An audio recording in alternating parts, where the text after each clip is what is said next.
Déjà, il faut préciser que la culture du viol, donc les idées reçues sur le viol, imprègnent toute la société.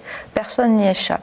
Donc si personne n'y échappe, ça veut dire que la police n'y échappe pas, la gendarmerie n'y échappe pas, l'ensemble du monde judiciaire n'y échappe pas, les médecins n'y échappent pas. Ça, c'est extrêmement important de le comprendre.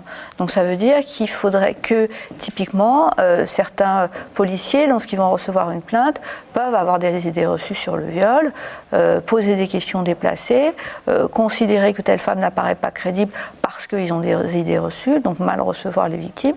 On a très régulièrement des refus de plainte, des victimes qui disent avoir été extrêmement mal reçues, etc. Ça peut s'exprimer également dans la justice. En 2007, au tribunal de Nanterre, un homme est accusé de violence conjugale et pour les justifier, sa ligne de défense est de dire que sa femme ne voulait pas coucher avec lui.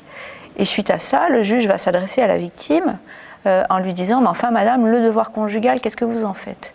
Donc il y a un retournement de la charge de la preuve, en quelque sorte. C'est elle qui devient la coupable. Alors même si le juge a derrière été sanctionné, ça nous pose deux questions. Ça nous dit, un, qu'il avait cette idée reçue, et deux, ce coup-ci, on a eu entre guillemets la chance qu'ils le disent publiquement, donc on a pu tout de suite poser une sanction, mais il y a sans doute eu des cas où, sans rien dire, il a sans doute excusé des violeurs, des hommes violents, parce qu'il avait des idées reçues.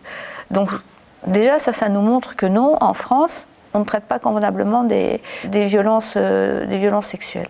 La seconde chose, c'est que comme les violences sexuelles imprègnent toute la société, une femme, un homme qui sont violés, si l'homme est persuadé, parce que c'est ce qu'on lui a dit toute sa vie, qu'un homme ne peut pas être violé, si ça lui arrive, il n'osera pas porter plainte. Si une femme pense que le viol conjugal, ça n'existe pas, elle n'ira pas porter plainte. C'est pour ça qu'on a un nombre de plaintes chez les femmes qui est de l'ordre de 10%, et chez les hommes, on n'a même pas de chiffre, tellement il est faible.